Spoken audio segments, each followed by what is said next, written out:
Ibukun ni fún yín àti fún idile yín àti fún ìran yín. I'm excited to see every one of you again. When you don't understand what's going on, that's when it is stormy.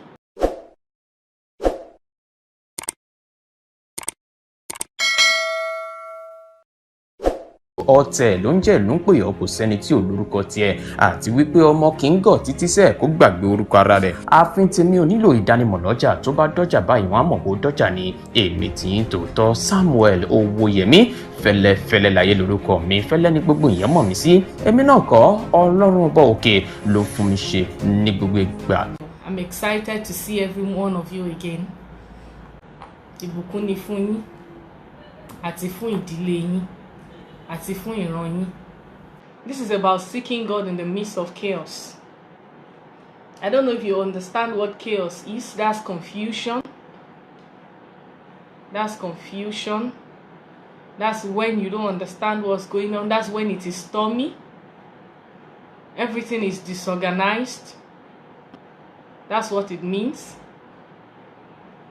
So I'm going to read from verse 35 of Mark chapter 4. It says, "And the same day, when even was come, he said unto them, Let us pass over unto the other side." Verse 36, "And when they had sent away the multitude, they took him even as he was in the ship, and there were also with him other little ships. And there arose a great storm of wind, and the waves beat into the ship so that it was now full. And he was in the hinder part of the ship, asleep on a pillow. And they awake him and say unto him, Master, carest thou not that we perish? Carest thou not that we perish? And he arose and spake. He arose and rebuked the wind, and said unto the sea, Peace, be still. And the wind ceased, and there was a great calm." Praise the Lord. They were traveling, the disciples were traveling with the Lord Jesus on the ship, and then the storm began to rage. They were afraid. They were so afraid. And they were wondering what's going to be their fate. The whole world is going through what we'll describe as chaotic. Before this whole disease came into the world, before the virus came in, there's been so many things that we've had to struggle with as humans on this planet called Earth. We've all been here. We've all been through our struggles, and we are still here, thank God. And then along came this virus, and there's a lot of panic. People are afraid. They don't know what's going to happen. Some of us are afraid about one thing or the other in our life. We don't know if it's the end of the world. You may have personal issues. Some people are not even bothered by what's going on in the world. They don't even know what's going on. They don't know what's up. They don't know anything. But they have their personal issues. You may be listening to me this evening, and you've got issues that you are afraid of. You don't even know if God is with you. You don't even know if God can see you. Last week we closed the program talking about counting it all joy when you face diverse temptations and trials. It says count it all joy. That's what the scripture says, and that was how we ended it last week. But looking at this week, I want us to consider how we are able to seek God, how we are able to seek Him and listen to Him even in the midst of chaos, and still trust Him and call on Him. I think the problem we have as human beings, as Christians, is that when the issues start coming, when the storm starts raging, we lose interest in speaking to God. We lose hope in God, and we start looking elsewhere. We forget that one thing that can actually assist us, because we wonder if it was there, why did it happen in the first place? If God was truly listening to me, why would He allow this to happen to me? Why will He allow me to walk through this path? Why did God allow me to travel in the first place? And so if an accident were to happen, we would not want to call on Him, because we feel like, God, if you had seen this ahead of time, Why didn't you notify me? Why didn't you tell me? Sometimes some of us are so spiritual, we feel so spiritual, and because God reveals to us a lot of things, we wonder why God will not reveal the death of that loved one. We wonder why God will not tell us that, things are going to happen this way. Sometimes we can even be castigated. Sometimes pastors are spoken to in rude manners, and then there's a lot of people will say, so how come you did not see it? With the whole vision you've been seeing, how come you didn't see this coming? I need you to know that we are not God. We may be servants of God. There is no servant of God who can actually be God. We can only try as much as possible to do what is right by God. Praise the Lord.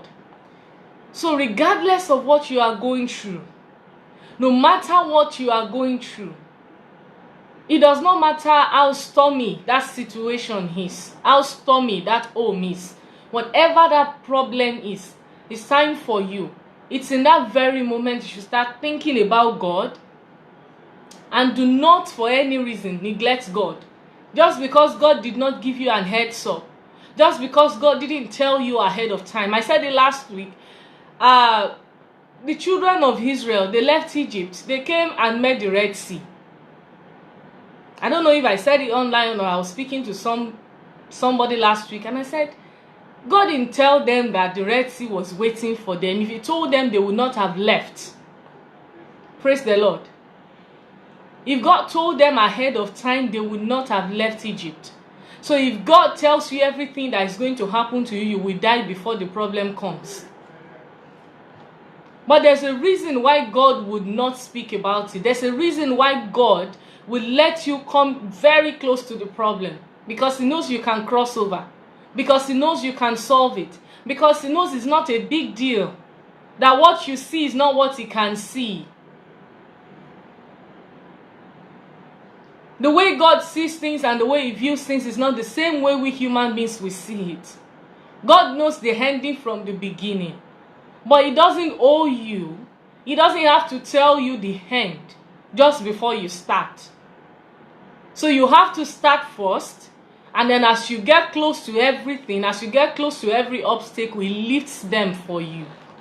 You are not God. If you see everything before it ever happens, you will get to that point, you begin to hurt God, you begin to claim being God, you begin to do everything like God. And so God takes away that one thing that can ever make us think that we are God, so that we can keep coming back to him, so that you know God is still the omnipotent, so that you know that all power in heaven and on earth belongs to God. Praise the Lord. They were traveling with the Lord Jesus. Have you ever questioned God's presence in your life because a certain situation happened? Have you ever questioned the mercy of God because certain things are happening to you, because you are going through certain difficulties or you are going through some problems, and then you begin to question everything God has said concerning your life? If the Son of God could come through a carpenter, parents who had nothing, absolutely nothing, who couldn't afford to have him in a clinic, who had him in a manger, they could not afford a midwife to attend to them. He was the Son of God. He was a prince. And yet, he was passing through a lot. He was going through a lot of difficulties. He came into the world in a very difficult way. And into the manger for that matter. He didn't come into the house of Herod. And that doesn't take away the absolute sovereignty of God.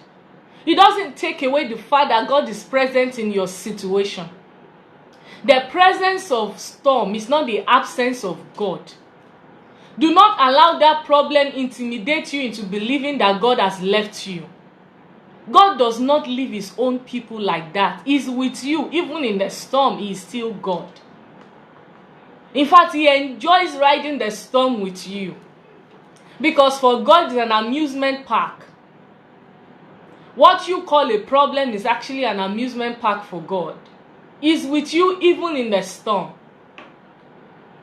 He's with you Everywhere in the tunnel, the Lord is with you. He would never forsake you or leave you. He was ever present with the children of Israel. When they got into the wilderness, they heard God, they prayed to God, He heard their voice, He sent them a prophet, He sent them Moses, but they got to that place at the Red Sea. They forgot everything He had told them because they felt if He was with us, if He asked us to go, why didn't He come along with us? Why didn't He go ahead of us and just clear the Red Sea before we come here? And then He proved to them He was present. All along He was with them. Even when Moses was looking up, God was in the rod in the hands of Moses. God went with him. God was always with him, but he didn't know it. And at the Red Sea, God asked Moses, what is in your hand? He says, the rod. He says, stretch forth the rod, and the sea parted.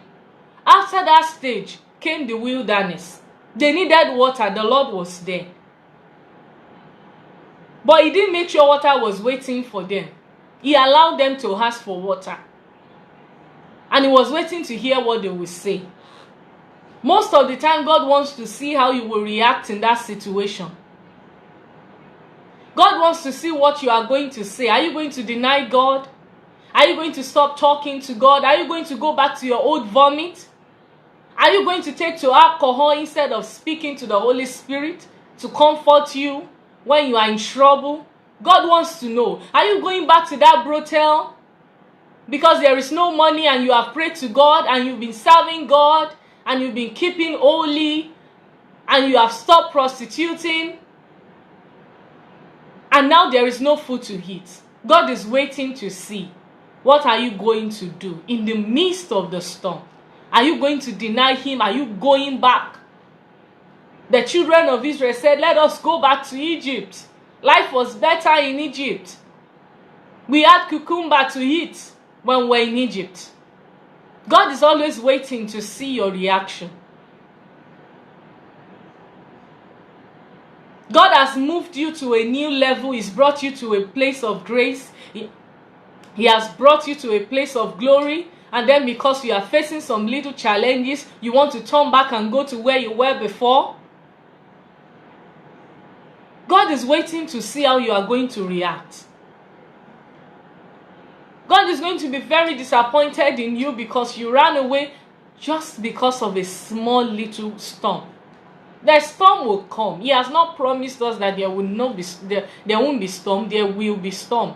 But I need you to know that He is God in the midst of the storm. I need you to know that the Lord is with you. I need you to know that even now He is still present. He's still the same God before the virus. He will be the same God. The world is not coming to an end yet. I need you to know that He is still God. And He's a merciful God. And He sees all that we are going through. And He's a problem solver. I need you to know this is the time He's testing your faith as a Christian. I need you to keep trusting God at this time. I don't want you to go back because you feel it's the end of Christianity. I don't want you to stop trusting God and professing your faith as a child of God because of the issues going on in the world. Don't go back to stealing because you are hungry. If God will leave you for every sin you commit, just think about it the other way around and say, what if God decides to leave me for every time I misbehave? I said it to us before. I said, God doesn't leave because of something you have done. He just waits for you to make up your mind what you really want to do. So God is always waiting. And that's why there is grace for you to repent every now and then. When you feel yourself falling, repent. And the Lord will have mercy on you. Do not forsake God. God is always waiting. He says, if my people which are called by my name will repent and turn away from their sins and will call upon my name. He says, I, the Lord, will hear them and heal them and heal their land. So I need you to know that if you keep trusting God, if you keep holding on to God, God is going to hear you and is going to heal you and is with you. It's not the time to draw back. God is not happy with anyone who draws back from him. God is not going to be happy with you if you decide to draw back because of your challenges. The challenges are meant to strengthen you. The challenges are there for you to recognize God. The challenges is that challenge is your bond with God. It's the best way to bond with God. God wants to take a roller coaster ride with you, ride with God. He wants to drive you through the high and the lows. Drive with him.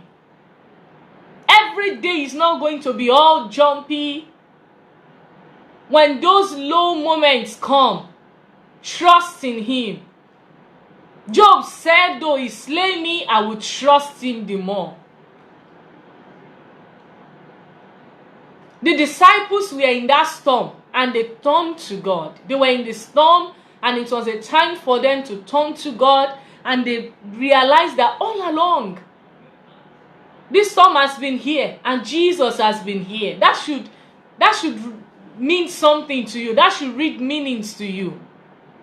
That all along Jesus Christ was in the ship and the storm was raging. As human beings now, in this present, they would have interpreted it to say that the storm had no regard for Jesus. Don't be too quick to judge your situation.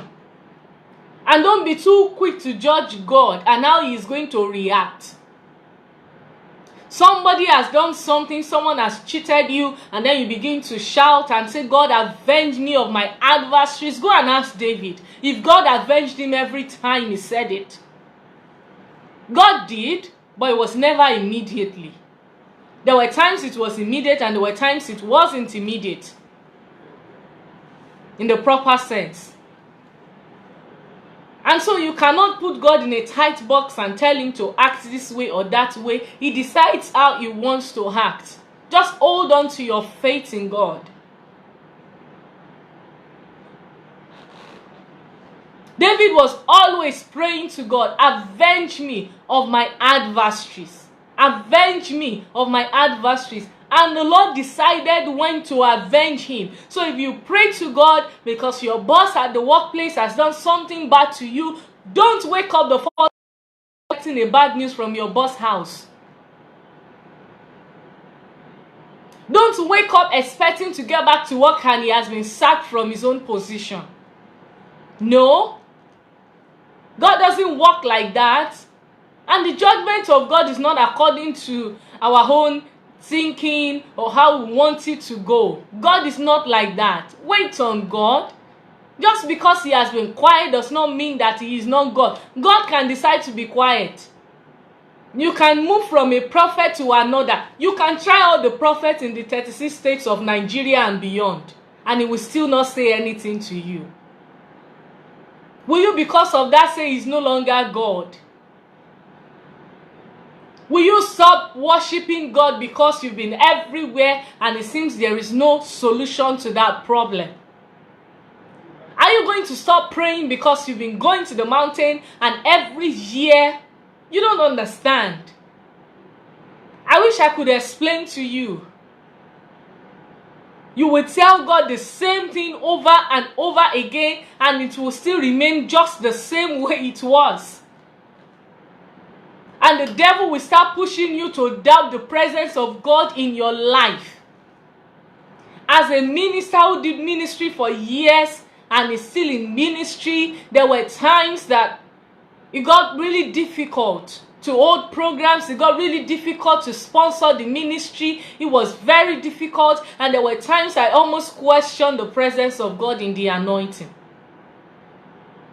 and the presence of God in the calling, but I held on to it. And sometimes those who worked with me in the ministry will almost doubt God. If God is truly using you.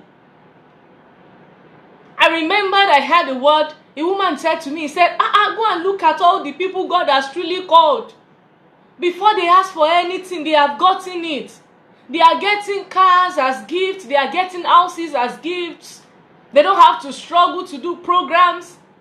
Are you sure about this calling? And I said, yes, I am sure. It's been over 8 years to the glory of God. And God has been faithful. And I have been dashed everything. And he remains faithful. You just have to wait. The timing of God is not according to our timing. Don't stop serving God. I've been there. Sometimes you want to think about it. Why am I serving this God? Why? Every other person is living their life. Doing ministry as a young lady was quite difficult because sometimes when you face challenges, you ask yourself, what am I even? In fact, people will ask you if you don't ask yourself. People will ask you. And so I know what I am saying. When it gets to that point that people start questioning you, are you sure God is truly in your life? Because what kind of God are you serving? What kind of God are you serving? People will even tell you are wasting your talent in the church. You are singing as a choir. You've been singing this way for a very long time. Nothing has happened. Pastor has refused to bless you. Every year pastor gets a car. He has not for once thought about your rent. Why don't you keep serving God if truly you came to serve God and not pastor? Just focus on God. Don't go back and say, I would rather go and sing in the club, because in the club they would at least, the Bible says that the gift of a man maketh room for him. Don't turn your back on God because of a little storm. Don't ever. If truly you know God and you are serving God, hold on to God. Christ is our rock, is our refuge, is our stronghold. He will be God, he will keep being God. Praise. Sorry about that interruption. Keep staying on God. Keep focusing on God. Put your mind on God and hold on to God and stop thinking the other way around. They were with the Lord Jesus in the ship and the storm was raging and it was sleeping. The only thing God does when you can't see God is resting. He was resting because he was not afraid of the storm. He understood what they didn't get. What you don't understand, God understands. What your enemy, what your neighbor does not understand, God understands. Why you are faithful and honest with God and serving God and they are mocking you, God is there resting and preparing your case and preparing your defense. He is God. Remember that when that woman was caught in the very act of adultery and she ran to Jesus. Jesus Christ did not hug her almost immediately. Jesus Christ started scribbling something on the floor. Jesus was walking out at defense because he's the great emancipator. That was what Jesus was doing. He was just writing everything down, And once he looked up, the case was cleared. When God decides to look up, when God decides to rise up, every case is cleared. I need you to know that. He will arise for your sake in Jesus' name. Praise the Lord. It says in verse 39. Let's read 38 now. It says, and he was in the inner part of the ship, asleep on a pillow, and they awake him and say unto him, Master, carest thou not that we perish? Sometimes you would ask God, God, are you even mindful of me at all? Do you even care about me at all? I've been serving you for years. This woman just started attending church, and they have miracles, and they have testimonies already. I still wear the same clothes I used to wear. I eat the same food I used to eat. I'm still riding the same Okada I used to ride. Nothing has changed about me. It doesn't change the fact that God is God and it's a just God. I need you to know that. They asked him, do you even care at all? How can you be sleepy? How can you be sleeping? There are times you will ask God, God, how can you be sleeping in this kind of situation? How can God not answer us? In a country where there's a lot of churches and prayer grounds, how can a virus come in and send every one of us into the house? Have the pastors not prayed? Are the apostles not praying? Are the clerics not serving God indeed? Think about it. It doesn't change God. Some of you've dropped your prayer point 3-4 weeks ago. There are people who dropped theirs last week and they've sent testimonies. That person is not better. God doesn't love that person more than you. He's just working out something bigger. He's just preparing something better. Praise the Lord. In verse 39, he arose. He didn't even respond to what they were saying. And rebuked the wind and said unto the sea, peace be still. This was the same man who the storm saw that he was in the ship. The storm saw Jesus Christ, saw that Jesus was in the ship, and the storm was still raging. And so at that point, the apostles, the disciples may have thought that, no, he doesn't even respect this man. Don't look at that man of God and judge him by his calamities or by his problems. Praise the Lord. There are people who will judge a man of God by his poverty level. These days we think anointing is money. Once you have lots of luxury cars and houses and a very big prayer ground, you are very anointed. You have forgotten that there are so many anointed men of God in between the rocks and in remote villages. Will you say that God is not in their life? Will you say that the anointing is gone off them because they are suffering? I've seen that these days people just judge your level of anointing by what you have.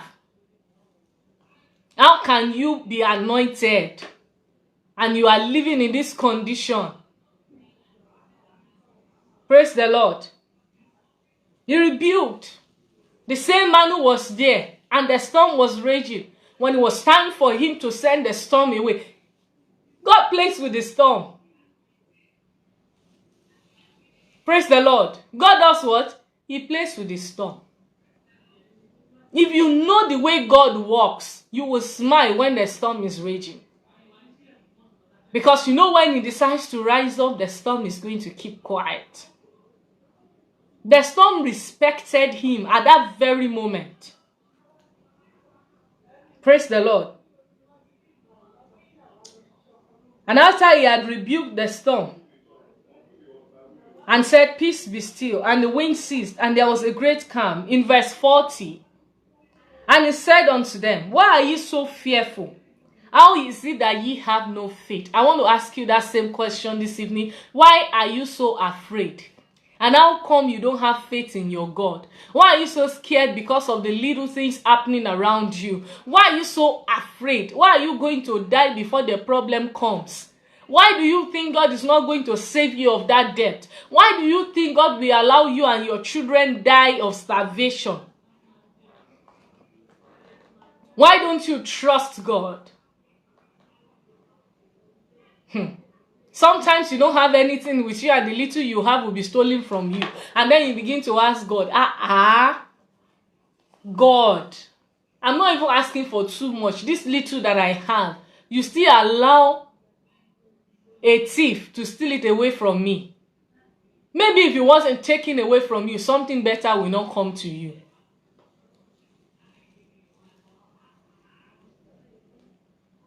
Praise the Lord. There are certain things, if they don't leave you, new ones will not come. So if that car is going to pack up, allow it to pack up. Stop questioning God. Stop questioning God. If the car wants to pack up, say bye-bye to it.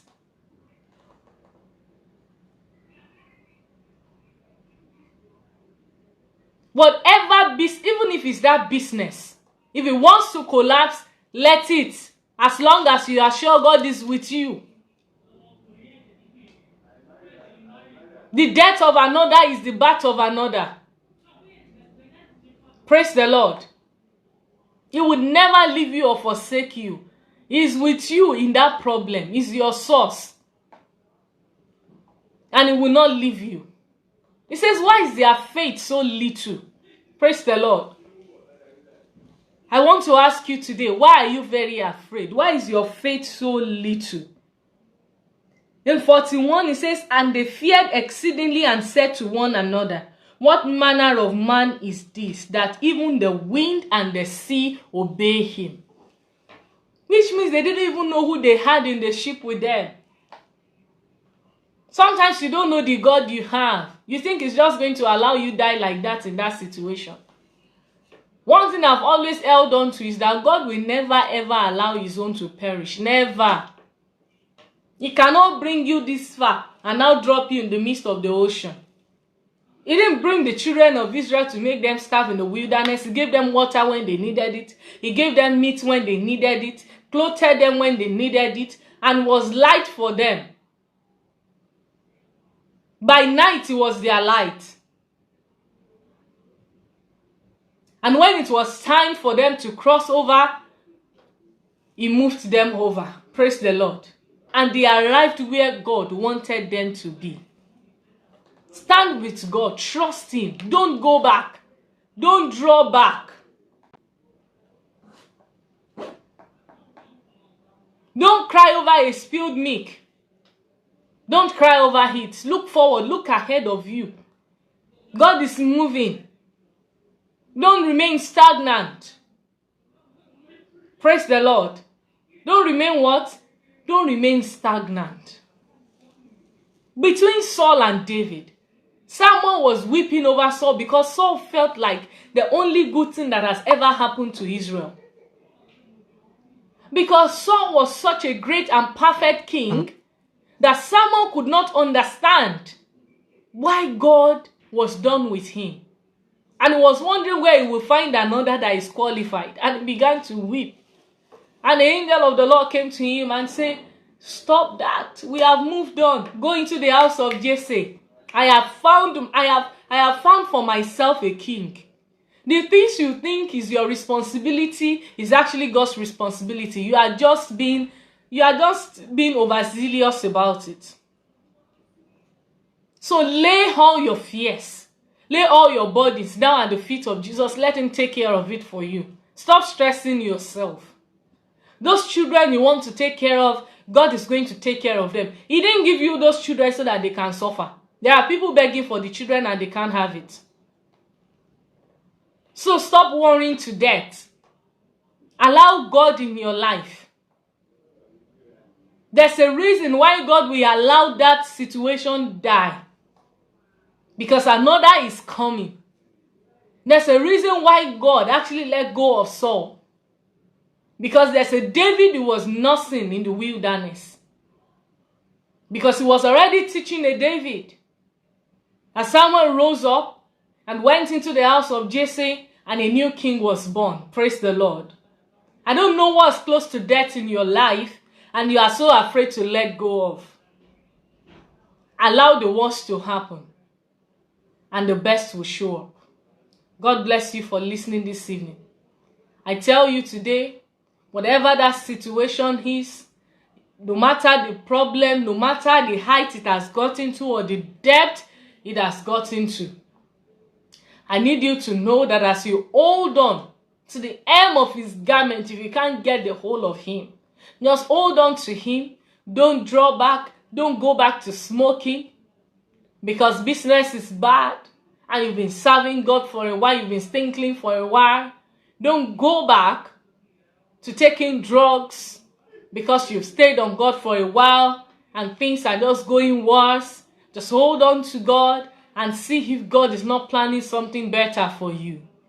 Remember that the death of another is the birth of another. God bless you. Thank you for listening to me today. God bless you. I'm excited to see every one of you again. Ibukun ni fún yín, àti fún ìdílé yín, àti fún ìran yín.